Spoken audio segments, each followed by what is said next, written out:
Honorable député d'Abitibi-Témiscamingue. Merci beaucoup, Monsieur le Président. Aujourd'hui, je prends la parole sur le projet de loi C-293 qui veut créer une catégorie de plaignants quérulents dans le processus de plainte et de grief du système correctionnel. Ce projet de loi-là modifie l'article 91 de la loi sur le service correctionnel et la mise en liberté sous condition. Je veux citer l'article 91 qui concerne l'accès à la procédure de règlement et de grief. Tout délinquant doit, sans crainte de représailles, avoir libre accès à la procédure de règlement des griefs. Cet article assure donc que tout détenu du système correctionnel a, en cas de problème, de menace pour sa santé ou sa sécurité, par exemple, un accès libre et égal au processus de plainte et de grief. Cet article-là, il n'est pas là par hasard. Le processus de plainte et de grief dans le milieu carcéral a été instauré par un sous-comité parlementaire dans les années 70. Lors de cette période, de nombreuses révoltes et violences entachaient le milieu carcéral et rendaient l'environnement dangereux pour tous, détenus et employés. Le processus de plainte et de grief était alors un moyen de donner une voix, autre que celle de la violence, aux détenus pour exprimer leurs préoccupations et pour résoudre leurs problèmes. Aujourd'hui, on nous propose de modifier cet article qui donne une chance aux détenus de s'exprimer et de chercher à résoudre un problème ou des frustrations par un autre moyen que la violence. Les modifications proposées sont, dans l'ensemble, les suivantes.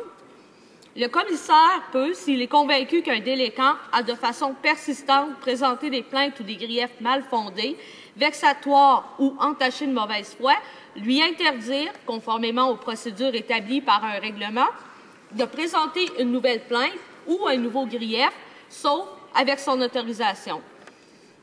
L'idée générale, c'est donc de donner au commissaire la possibilité d'interdire à certains plaintifs de faire des plaintes à sa discrétion.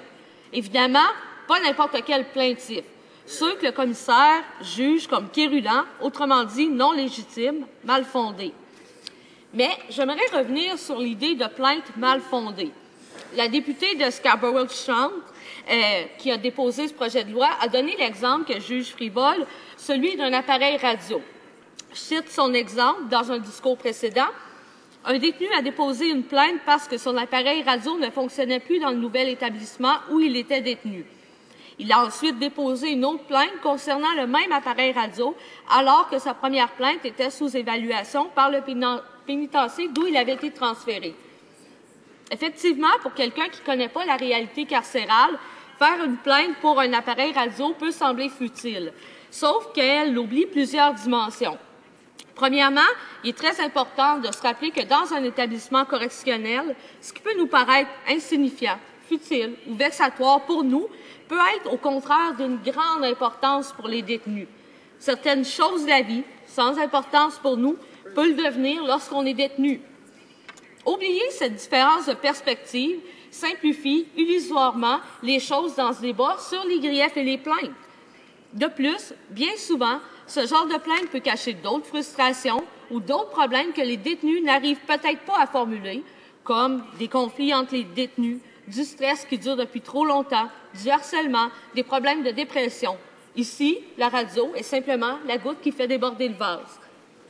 Juger cet exemple comme futile ou non légitime est en réalité une solution simpliste, ignorer un autre problème latent et peut-être plus grave ou qui est devenu urgent de régler.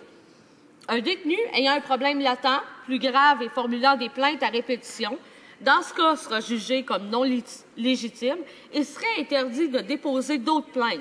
La situation serait non réglée et s'empirerait sans aucune sortie de secours pour ce détenu. Je pense que c'est évident que ce n'est pas la bonne solution. Ce genre de plainte, dans ce cas, ne permet pas nécessairement de régler des problèmes de radio, mais plutôt d'avoir des informations sur la situation plus générale du centre carcéral et des détenus, les tensions internes ou avec le personnel. Je pense que si on prend en compte cette perspective, il est important de garder cette voie de communication entre la direction du centre et les détenus, ouverte et libre. En effet, Selon le rapport annuel du Bureau de l'enquêteur correctionnel de 2010-2011, la procédure de règlement des plaintes et griefs des délinquants est un outil important qui permet d'évaluer ce que vit la population carcérale. Également, il faut savoir que 48 % des plaintes font l'objet d'une prolongation du temps de réponse. Le temps de prise en charge de la plainte varie selon sa codification et la codification des plaintes est également problématique.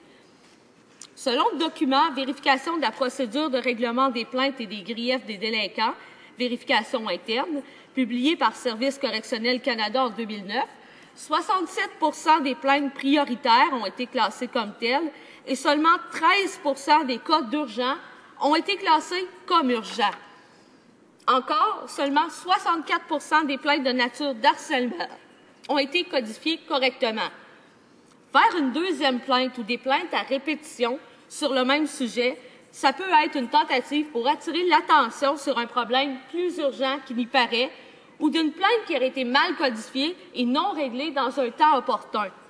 Par conséquent, je souligne encore une fois que l'exemple des plaintes à répétition ou des plaintes jugées comme frivoles données par la députée de Scarborough-Centre pour justifier ce projet de loi-là me paraît pas très pertinent, compte tenu de toutes les limites et les différentes perspectives que cela ignore complètement. La députée de Scarborough-Centre convient que la charge des plaintes est lourde pour le système carcéral et que c'est une problématique à régler. Je suis d'accord là-dessus. Par contre, elle considère que la surcharge des plaintes de griefs provient d'un petit nombre de détenus qui considèrent comme un passe-temps d'écrire des plaintes futiles et qu'en leur interdisant de faire des plaintes, on réglerait le problème. Je vais citer maintenant quelques exemples tirés du rapport annuel du Bureau de l'enquêteur correctionnel de 2010-2011. Le Service correctionnel du Canada a constaté une augmentation marquée du nombre de plaintes et de griefs dans les 5 principales catégories de sujets. En effet, un grand nombre des sujets en tête de liste font partie des questions et des priorités mentionnées par le Bureau de l'enquêteur correctionnel dans ses rapports au cours des dernières années. Durcissement en général des conditions de détention, détérioration de la sécurité active et des interactions entre le personnel et les délinquants, qualité et accès inégaux aux services de santé mentale, accès aux programmes, restrictions touchant les privilèges de groupe et les droits des particuliers. Par conséquent, ce que je comprends de ce rapport, c'est que l'augmentation des plaintes dans le système carcéral, selon le Bureau de l'enquêteur correctionnel, ne provient pas des plaintes futiles. Non, l'augmentation de plaintes provient plutôt de l'incapacité des derniers gouvernements à prendre en compte les vraies priorités du milieu carcéral qui ont été mentionnées par le Bureau depuis les dernières années. Les membres des hauts-démocrates présents au Comité permanent de la sécurité publique et nationale, lorsque ce projet de loi-là a été étudié, se sont positionnés en faveur de la création de postes de médiateurs et de coordonnateurs des griefs dans les centres correctionnels.